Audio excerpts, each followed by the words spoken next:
So, you've come this far and you want to know what each planet in each house really means in traditional astrology. Well, I know just who to ask. One of the sharpest voices in 17th century astrology, John Gadbury.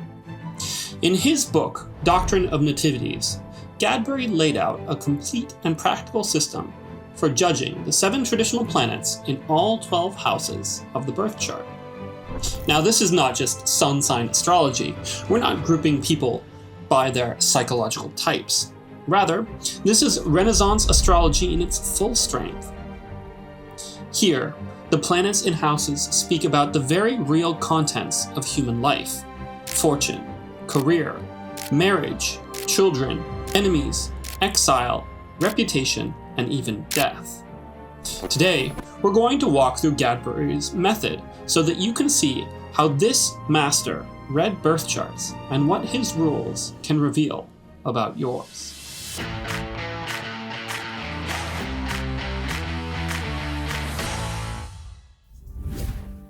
Hello all, my name is Jeffrey Ballinger, and I'm a student of traditional astrology.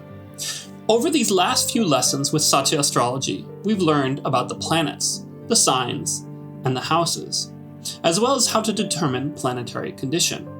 Now, let's start putting all the pieces together so that you can get started reading charts right away. Today, we'll look at the famous astrologers from history who can help us decode planetary combinations. We're starting with the English astrologer, John Gadbury. John Gadbury was a 17th century English astrologer who lived from 1627 to 1704. He was a student of the great William Lilly, though the two would later fall out over politics following the restoration of the English monarchy. This was around the English Civil War, and it was a difficult time. Gadbury's background was not an intellectual one. His father was a farm worker who eloped with the daughter of a nobleman, and he himself worked as a tailor for a time. But he would later rise to become the leading astrologer of his day, publishing dozens of almanacs and manuals. His most influential work is the Doctrine of Nativities, an introductory text to the techniques of natal astrology. Gadbury was deeply involved in the politics of his day, and he became embroiled in an ongoing feud with the astrologer John Partridge. He was also notable as one of the first astrologers to push the field to align with the scientific developments of the Enlightenment.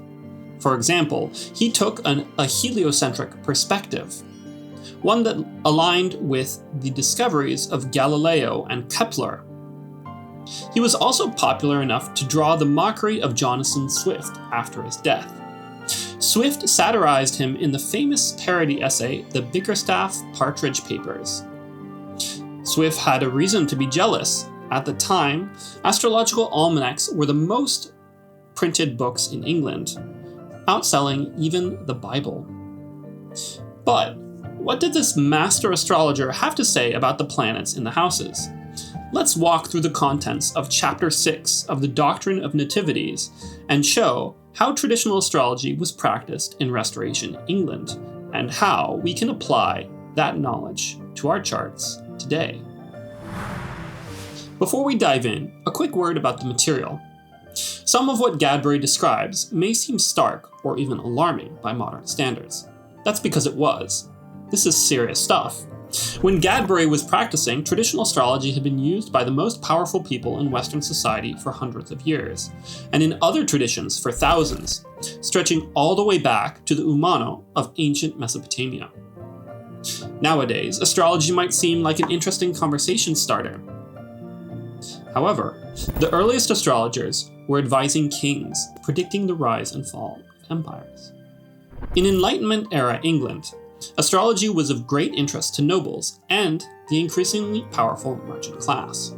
Gadbury's text reflects the world and concerns of middle and upper-class men, mostly, at a time and place when one's relationship to powerful people was a matter of life or death. A misstep could very well land you in prison or worse, and people looked to the stars to explain the ebb and flow of fate and fortune. For a modern reader, some of the topics mentioned in this text are archaic, and you should feel free to adapt them to your own context as needed, and take them all with a grain of salt.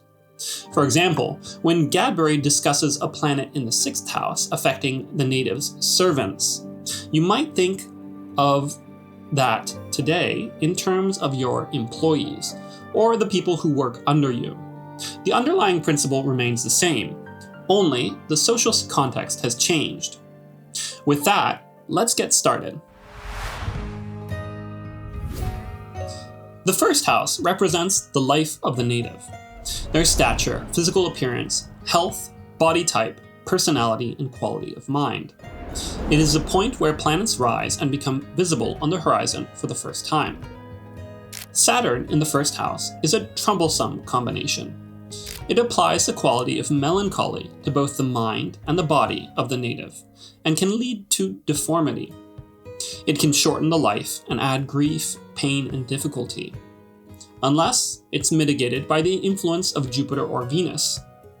Remember the example of Ficino, the Italian Renaissance philosopher and astrologer. He's often cited as an example of Saturn in the 1st house, given Saturn's connection to melancholy, contemplation, scholarship, and a life of devotion to serious intellectual pursuits. Jupiter in the 1st, by contrast, shows a long and prosperous life, a strong and healthy body, and a fair complexion. The native tends to be well-behaved, prudent and pious, just and honest, especially when Jupiter is well dignified. Pope Benedict XVI is a good example of a native with Jupiter in the 1st house, reflecting the combination of scholarship, religious authority, dignity, and a life devoted to theological and spiritual matters. Mars in the 1st can indicate a short and difficult life, unless Mars is essentially dignified. It imparts a bold, quick-tempered, and quarrelsome personality, and the native may cause trouble for themselves and others. They may suffer wounds or scars, particularly to the head and face. If Mars is well dignified, however, the native may be fortunate in competitions or military affairs. Henry VIII is often cited as an example of a native with Mars in the 1st house. He was famous for his forceful temperament, combative nature, physical vitality, and turbulent personal and political life. The Sun in the 1st adds fame to the native's life, particularly when it's exalted in Aries. It signifies the ability to exercise authority and gain honor from those in power. Overall, it points to a rich, long, and distinguished life. The Bollywood star Shah Rukh has the Sun in the 1st house, as is made clear by his extraordinary visibility, charisma, public recognition, and a life strongly shaped by fame and personal prominence. Venus gives the native many pleasures, a healthy and pleasant body, and a long life. The native loves to ornament their body and takes pleasure in society, music, fine scents, jewelry, and the like. They tend to be elegant, well-mannered, and well-liked. Judy Garland is a notable example of a native with Venus in the 1st house, reflected in her charm, artistic talent, beauty, public affection, and a life deeply connected to music and performance. Mercury in the 1st imparts graceful speech and good memory. The native is wise, thoughtful, inventive, with a possible inclination towards mathematics, business, or languages, especially if Mercury has a positive aspect with Mars. Al-Biruni is an excellent example of a native with Mercury in the 1st house.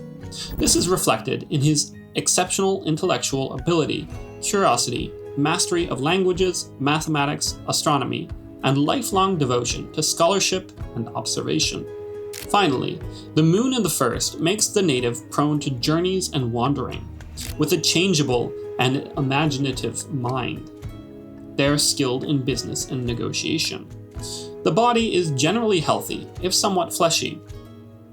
The native will rise above others in some respects. It can also attract favor and resources from those in power. H.G. Wells had the moon in the 1st house. This was evidenced in his vivid imagination, restless curiosity, popularity, and extraordinary ability to envision the future. Let's move on to the second house. Remember that the second house represents the movable wealth of the native, their money, goods, and material resources. It's a succedent house and is considered somewhat negative because it has no aspect to the first. Saturn in the second house can see the native's wealth and material resources squandered, or prevent them from accumulating them in the first place, even if they live frugally. This is particularly true if Saturn is poorly dignified. If it's well dignified, however, Saturn can increase the native's fortunes. Warren Buffett is a notable example of a dignified Saturn in the second whole sign house. He is well known thanks to his career of disciplined financial management, patience in accumulating wealth, prudent investment strategy, and the long-term stewardship of vast resources through Berkshire Hathaway. Jupiter increases the native's wealth considerably, especially when it comes through other people or through spiritual and professional pursuits. Natives with Jupiter in the second house tend to be energetic and resourceful when it comes to generating income. Mars here can indicate sudden material disasters, an unexpected event that damages the native's financial foundation. A well-dignified Mars may bring inherited wealth, but rarely brings the discipline to preserve it, so the native tends to spend or lose that inheritance. The Sun in the second house allows the native to accumulate considerable wealth. However, as they rise in status, they may be tempted to spend lavishly. If the Sun is poorly dignified, wealth can suddenly vanish. Venus indicates wealth through women, through creative or pleasurable pursuits, or through an inheritance from a female relative or spouse.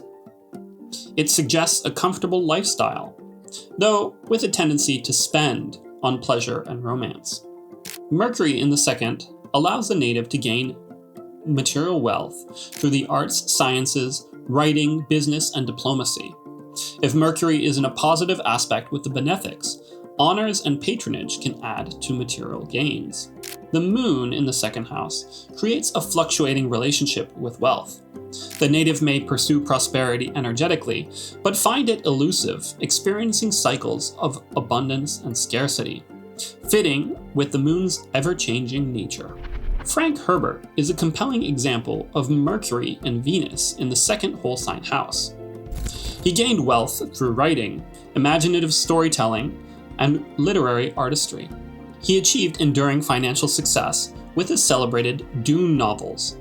Mercury in Scorpio in the second house points toward income generated through deep research, complex ideas, hidden power structure, and psychologically intense themes, all of which are hallmarks of Herbert's writing.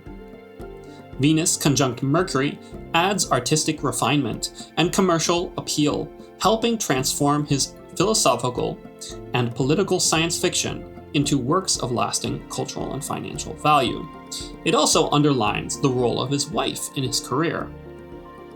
Lastly, the combination reflects how Herbert's words and creative imagination themselves became valuable assets that sustained his livelihood and his reputation. Now we come to the third house. The third house represents siblings, neighbors, short journeys, writing, and correspondence. It is a cadent house. Saturn in the third house can bring dangers to the native siblings or create a strained and difficult relationship with them. Short journeys may be hazardous or obstructed. There is also the potential for deception between the native and their family or neighbors.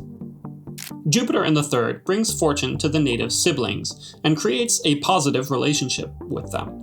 Short journeys tend to be pleasant and rewarding, and the native generally has a trustworthy character. Mars, in the third, warns of danger on short journeys. In ancient times, falling into the hands of thieves. Today, accidents along one's commute or daily travel can be indicated. There may also be a competitive or contentious relationship with siblings, or sudden misfortunes affecting them. The picture varies considerably by sign. Mars in Aries or Scorpio intensifies the danger. In Pisces or Sagittarius, it can bring wealth and benefit. In Capricorn or Aquarius, it may indicate hidden treasures, a common obsession of ancient astrologers. In Libra or Taurus, it brings many siblings and a broadly positive relationship with them.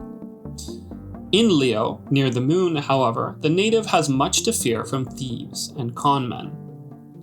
Gadbury notes overall that Mars in the third means a life of considerable effort and hard work. The Sun in the third house indicates noble siblings and favorable journeys.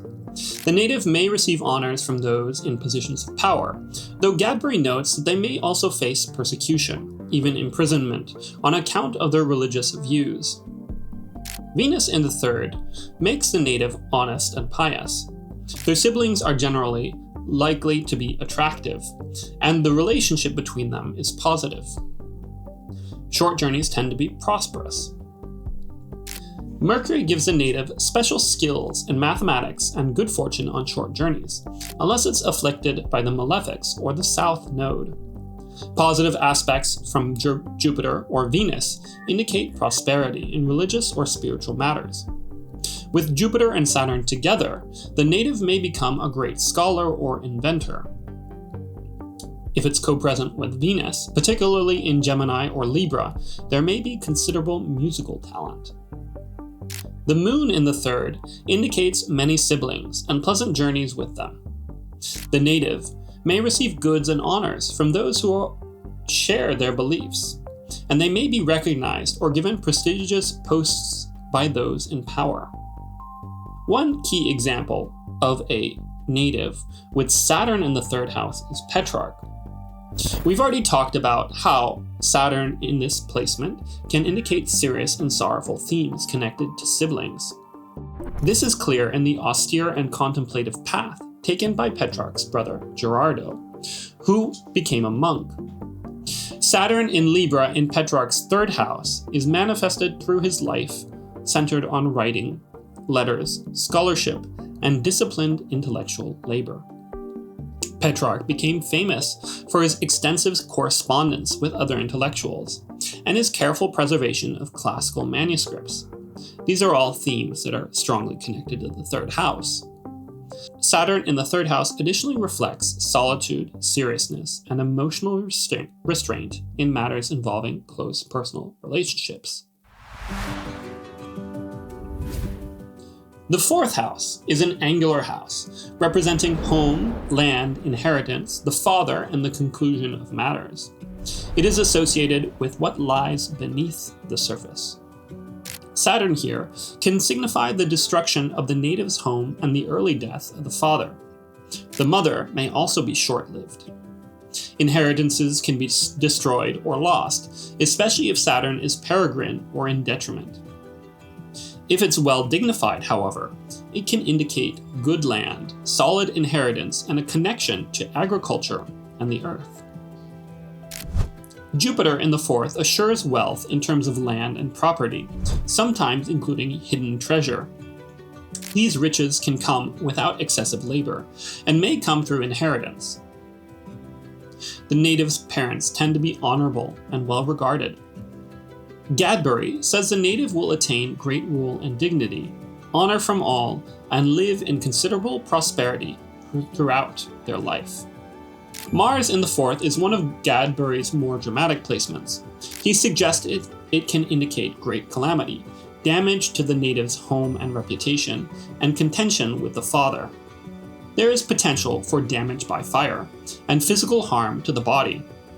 In a particularly memorable turn of phrase, Gadbury writes that when the native finally completes his course, he goes out like the snuff of a candle and leaves an unsavory scent behind him. The sun shows honor and dignity, especially in old age, and the potential for finding hidden treasure and lasting, if posthumous, fame. A strong sun in the fourth house can indicate a substantial inheritance from the father, unless it's afflicted by the malefics. Venus in the fourth house signifies a stable inheritance and prosperous, respected parents. Important or powerful people tend to help the native overcome difficulties. Fame tends to come later in life. Mercury in the 4th house gives an excellent memory and an aptitude for the arts and sciences, allowing the native to build wealth through knowledge and skill. However, there is some risk of conflict with family, or those close to them, such as friends or co-workers. The moon in the 4th house connects the native to agriculture, property, fishing, and the management of land and water. These may be sources of wealth for the native. Gadbury notes some likelihood of strife between the native and their parents, occurring early in the life if the chart is diurnal, and later in the life if the chart is nocturnal. Leonardo da Vinci is a good example of Jupiter and the moon in the 4th whole sign house. This placement shows the importance of the father, grandfather, homeland, ancestry, and country life in shaping the native's early experiences. As we talked about in an earlier video, Leonardo's chart has Jupiter in Pisces in the 4th house. This reflects his honorable family background, the prosperity of the Da Vinci household, and his family's connection to land, property, farms, and inherited estates around the town of Vinci. The moon in Pisces in the 4th house shows Leonardo's deep attachment to childhood memory, landscapes, nature, water, agriculture, and the imaginative impressions drawn from his early life in the countryside. Taken together, Jupiter and the moon in the 4th beautifully match Gadbury's themes of parental dignity, land-based prosperity, inheritances, and hidden treasures. Leonardo's buried treasure is the memories and the natural observations that later nourished his interest in the arts and sciences. One more literal interpretation is that Leonardo made sketches of buried fossilized whale bones in the Tuscan countryside. This reflects another connection to the 4th house themes of buried or hidden things. The 5th house represents children, pleasures, entertainment, gaming and gambling, and creative pursuits. It also indicates messengers, ambassadors, and the father's wealth. Saturn in the 5th house may indicate that the native either has no children or that those who do exist bring them sorrow and trouble. It dampens the native pleasures and can create difficulties in diplomatic or negotiating matters. Jupiter here means many children. They tend to be dutiful, honorable, and a genuine blessing to the native. Jupiter also increases the native's pleasures and social engagements, and may bring honor through representing or advocating for others. Mars in the 5th suggests few children, and that those born may bring grief or difficulty, or may be born out of wedlock. Gambling and keeping bad company, in particular, can be another indication. If Mars is essentially dignified, however, the children may be powerful and honorable. When in Sagittarius or Pisces, Mars may increase inheritance and bring honors through service as a representative or envoy. The Sun in the 5th house gives few children, but the children that the native does have will be distinguished and well regarded. The native will generally have good access to pleasure and recreation throughout their life. Venus in the 5th house signifies much joy through children. They turn out prosperous and fortunate, even if the native themselves is not particularly famous or successful. It indicates a love of pleasure, music, entertainment, social gatherings, and other forms of recreation. Here, Mercury can indicate intelligent children with a strong aptitude for study. The native may serve in a secretarial or advisory capacity for someone of importance, earning both income and reputation. The moon in the 5th house shows a native who travels frequently and may serve in an ambassadorial or diplomatic capacity. They tend to be sociable and enjoy the company of others, though they may be tempted toward overindulgence. Many children are indicated, and the native generally enjoys a good public reputation. Indian actor Rajinikanth has the Sun and Venus in the 5th house. The 5th house naturally signifies performance, entertainment, drama, pleasure, and creativity, all of which became central themes in his life. The Sun brought immense fame, public admiration, and a commanding stage presence, while Venus contributed charismatic appeal, elegance, and a unique style that he became legendary for in Indian cinema. This placement also aligns with the fifth house connections to children, as Rajinikanth has two daughters who are famous in their own right. The sixth house is Caden and represents illnesses and disease, servants, small animals, and the father's siblings, as a third house counted from the fourth. Saturn, in this Caden house, threatens various ailments and health problems. There may be potential issues with small animals and disputes with servants. It can indicate a difficult domestic situation, and in the worst cases, even imprisonment.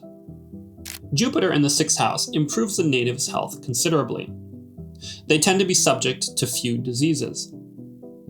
They are also prosperous in dealings with small animals, and their employees or servants are faithful and reliable. The native may also receive honors and benefits from their father's siblings. Mars in the sixth can indicate inflammatory or overheated diseases and potential deformities or lameness. Servants and small animals tend to be sources of misfortune. However, Gadbury notes that if Mars is well dignified and positively aspected by Venus, the native may excel as a physician. The Sun in the sixth house indicates losses in connection with small animals and many difficulties with servants, though some may be supportive. Chronic ailments, particularly those infecting the mind, are possible. If Mars is in the ascendant and the Sun is in the sixth house, Gadbury predicts that the native's spouse will have a short life. Venus in the sixth house can indicate trouble with servants, particularly female servants. The native's health is generally good, but there is difficulty having children, and there may be friction with a spouse or domestic partner. If Jupiter is in a positive aspect with Venus, it can indicate financial gain from small animals and servants, as well as honors from one's family. Mercury here warns of the danger of being deceived in romantic and personal matters. Afflictions from Mars or Saturn can indicate serious health difficulties, imprisonment, or dangerous relationships with servants. When Mercury is well dignified, however, it can indicate excellence in mathematics or in medicine. The Moon in the sixth can bring many illnesses, especially those connected to the brain or fluids. When well dignified, however, it shows physical health, good relationships with servants, and gain from small animals. Franklin D. Roosevelt has the Sun and Mercury in the sixth house. The Sun in Aquarius in the sixth corresponds with his lifelong struggle with paralytic illness after he contracted polio, a condition that permanently affected his mobility and health, and left him confined to a wheelchair. Mercury in Aquarius in the sixth is equally descriptive of Roosevelt's famous brain trust. This was a circle of intellectuals, advisors, economists, and policy experts who worked with him under the New Deal era. The combination vividly reflects both physical infirmity and reliance on highly intelligent employees and administrators. The seventh house is angular and governs marriage, partnerships, open enemies, lawsuits, and public controversies. Saturn in the seventh house brings considerable danger and difficulty to the native's life. Marriages tend to be troubled, and there may be separation. Conflicts with open enemies can be serious and persistent. Jupiter here shows victory over public enemies and an honorable, joyful marriage. Wealth gained through a partner is also indicated. The spouse tends to be honest and virtuous, and the later years of life are happy and prosperous.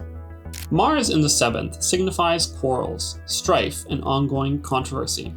Friends may become enemies. The native may form dangerous alliances or choose a difficult partner, and marriage tends to be turbulent unless Jupiter or Venus are applying to Mars for mitigation. The Sun in the seventh house can bring conflict with authority figures, especially judges or magistrates, particularly in youth. In old age, however, the native achieves honor and renown. The spouse tends to be noble and virtuous. Venus in the 7th house indicates several significant relationships or partnerships, potentially multiple marriages. The native is drawn to the company of others and tends to attract pleasant, attractive partners. They generally thrive through their associations and are not much troubled by open enemies, when Venus is well dignified.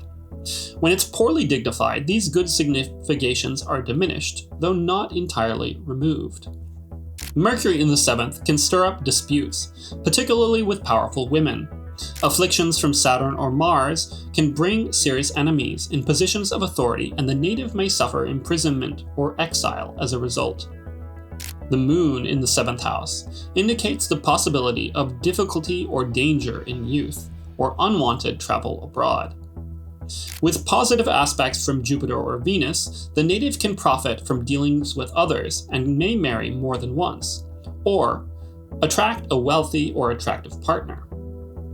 With afflictions from the malefics, however, significant relationships may be absent or damaging, leading to scandal or disgrace.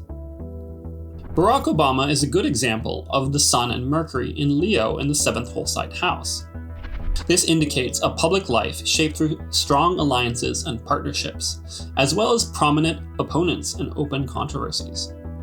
The Sun in Leo in the 7th reflects honor, visibility, and authority gained through direct engagement with the public, as well as political rivals and matters of leadership that play out on a highly visible stage.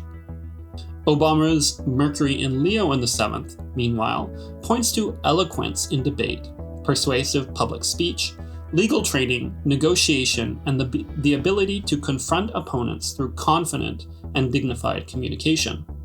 Together, the Sun and Mercury in Leo in the angular 7th house show a leader whose reputation and influence were forged through political partnerships, public contests, diplomacy, and the theater of open confrontation. The 8th house is a succedent house in aversion to the ascendant. It represents death, inheritance, wills, legacies, and the goods of the deceased. Saturn in the 8th, if fortified by a positive aspect from the benefics, can indicate substantial inheritances from the deaths of friends or relations, especially in a nocturnal chart. If it's poorly placed or in detriment, however, it threatens sorrow, affliction, and potentially a violent death. Jupiter in the 8th house indicates a long life and a natural death. During that life, the native tends to gain from wills and inheritances. In a nocturnal chart, when poorly dignified, however, there can be struggles and losses. Mars in the 8th, when poorly dignified, raises concerns about the health of the native, particularly for the eyes, hands, and feet, as well as the loss of material resources. When Mars is well dignified, these evils are lessened. Some quarrels over inheritances and legacies are still possible regardless. The Sun in the 8th house indicates losses of estate and resources, potentially confiscation by those in authority. It warns of dangers in life, though a strong Sun allows the native to escape these dangers. Aspects from Mars or Saturn in water signs suggests the danger of drowning. In earth signs, it suggests loss through theft. In fire signs, dangers from fire. And in air signs, the risk of execution, imprisonment, or sudden death. Venus in the 8th house rarely indicates a marriage, though occasionally it points to a relationship with a widow or widower who brings wealth, and the native may generally gain through the possessions of the deceased. Life tends to be long and death natural. If Venus is afflicted, however, there can be a difficulty connected to the native's mother or danger to one's spouse or children. Mercury in the 8th shows growing fortunes supplemented by inheritances and legacies. It tends to suggest a natural death. However, unless Mercury is in a positive aspect with benefics, contentions with friends and neighbors can arise. If co-present with Saturn or Mars, the native may be prone to exaggeration and dishonesty, with an unfortunate or untimely end. The moon in the 8th can bring trouble from those in positions of power. This can result in imprisonment, the danger of a violent death through false testimony, or lost through deception. If the malefics afflict, drowning or water-related danger is a major concern. If Jupiter and Venus have influence, however, the native inherits well, lives a long and healthy life, and dies naturally. Coco Chanel has the Sun and Venus in Leo in the 8th whole sign house, representing fame, elegance, and royal distinction emerging through an 8th-house world of hidden resources, patrons, secrecy, inheritance, and reinvention. Her early career was built through the financial support and social access of wealthy lovers, such as Etienne Balsan and Arthur Boy Capel, closely matching the 8th house theme of resources belonging to others. The Sun in Leo gave her command, authority, and a regal presence and personal brand. Meanwhile, Venus in Leo produced the unmistakable glamour of Chanel No. 5, the little black dress, and the elegant theatricality of her fashion empire. In Gadbury's terms, Venus in the 8th can bring benefit through another's wealth, and in Chanel's life, that support became the seed of a luxurious empire built from beauty, mystery, and elite allure. Let's move on to the 9th house. This is a cadent but favorable house, since it forms a trine to the ascendant. It signifies religion, philosophy, long journeys, higher knowledge, and dreams. Saturn in the 9th house warns of losses on long journeys and sea voyages. The native may be at odds with those in authority or positions of power, and may struggle with matters of faith, tending toward hypocrisy or unorthodox religious views. Troubling dreams are possible. When well dignified, however, Saturn gives a strong inclination toward mathematics, philosophy, divination, and the interpretation of dreams. Jupiter indicates ecclesiastical honors, sincere faith, and profitable long journeys. Dreams may be prophetic, and the native tends to succeed in their ventures abroad. Mars in the 9th makes the native changeable in their religious views and prone to an inflated sense of self. Their dreams tend to be unreliable. If Mars is well dignified, however, the native makes many journeys. Some are connected to military or religious service, and they tend to be honorable and successful. The Sun in the 9th house shows a religious and pious nature. Journeys are frequent and profitable, and religious honors can be attained, especially if the Sun is in Leo. Venus here shows a deeply religious or spiritually devoted native, possibly one connected to a religious vocation. They gain honor and reward from this work. Gadbury notes, perhaps unexpectedly, that their dreams can be disturbing, possibly enough to motivate them toward an ascetic or celibate life. Mercury in the 9th indicates expertise in esoteric or specialized fields, including astrology and mathematics. Religious matters tend to be fortunate. Many journeys are indicated, some of them profitable. If Mercury is poorly dignified, the native may be nervous, boastful, and unable to deliver what they promise. The moon in the 9th house indicates many long journeys by land or sea, vivid dreams, and prophetic tendencies. The native's specific inclinations depend heavily on the sign it is in. If the moon is in Gemini or Virgo, they tend toward astrology and mathematics.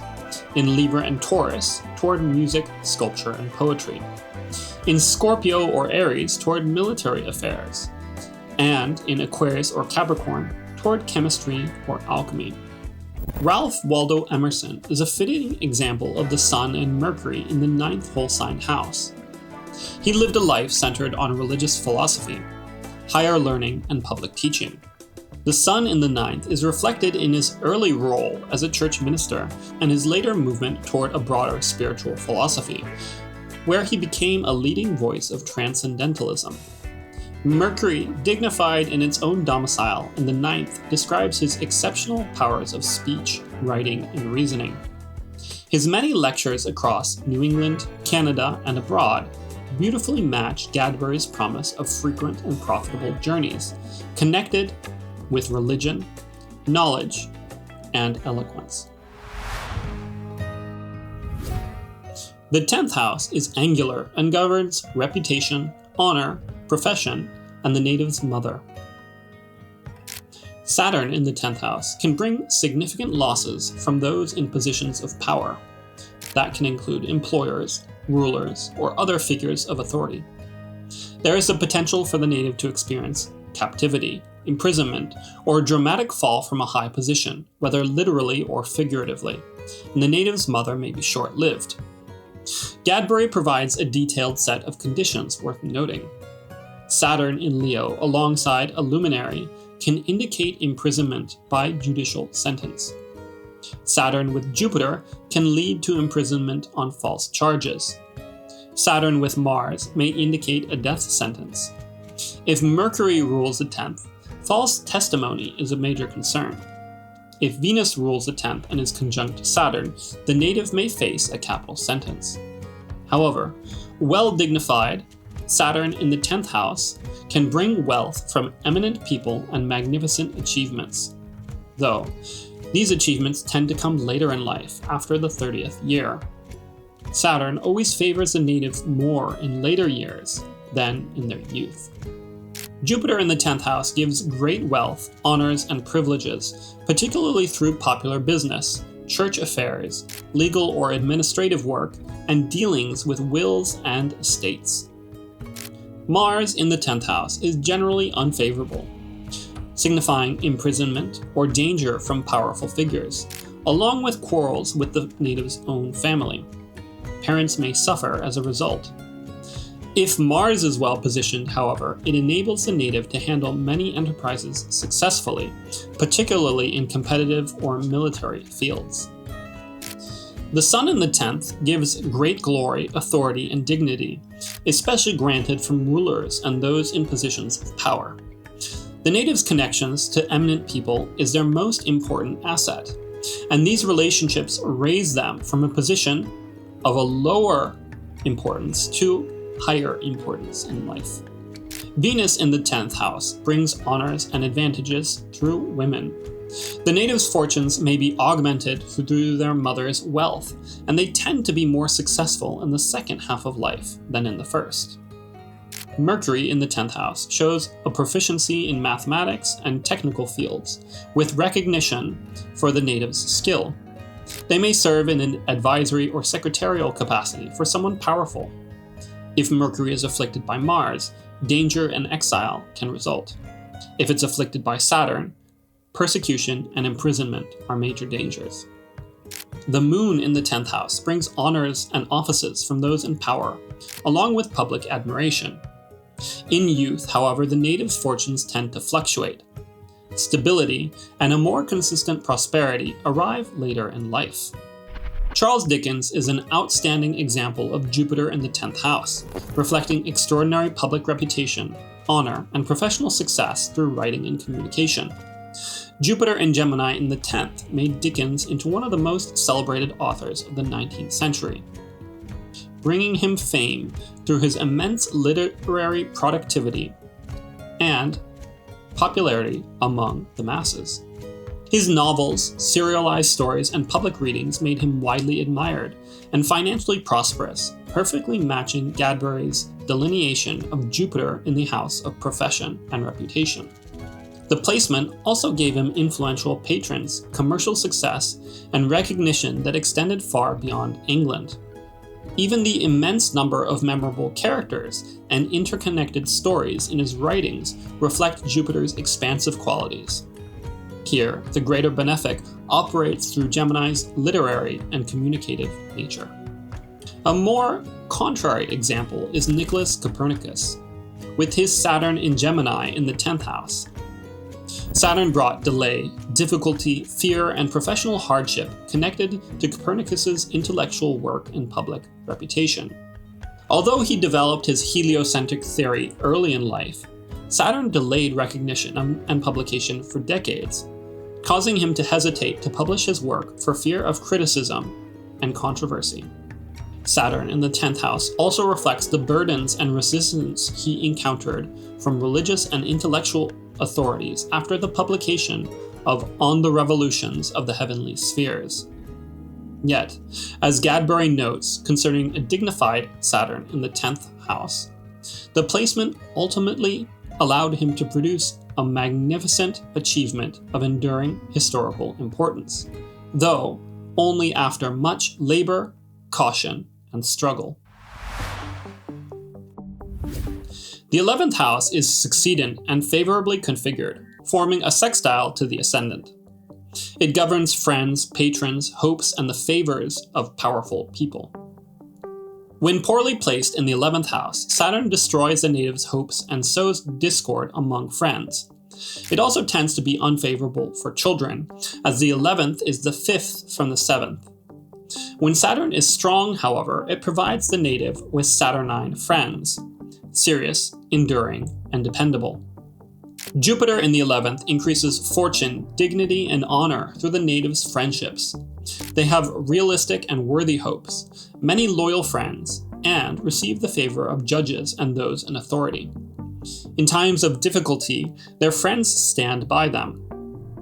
When poorly placed here, Mars can indicate false friends, those who ultimately turn against the native, as well as vain hopes and a gradual erosion of honor and resources. When it's well placed, however, Mars can bring the friendship of powerful people, as well as success in competitive or martial pursuits. The Sun in the 11th house shows helpful alliances, loyal friends both young and old, and hopes that prove well-founded. Those in power provide the native with honor and important offices, and their social connections prove to be genuinely earnest and dependable. Venus in the 11th house brings many friends in youth, faithful associates, and numerous fortunate children. The native tends to achieve their hopes and is generally lucky in social endeavors. Mercury here gives the native intelligent and curious friends, particularly those connected to intellectual or scientific pursuits.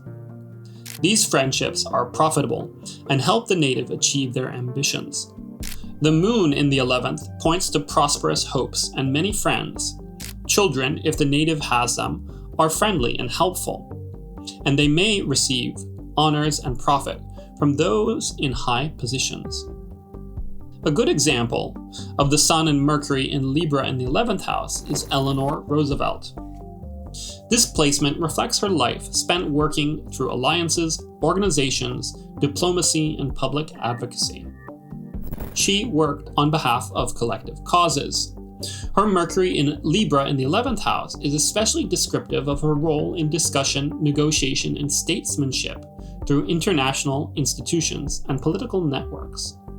The combination reached one of its highest expressions through her leadership at the United Nations and her central role in helping draft and promote the Universal Declaration of Human Rights.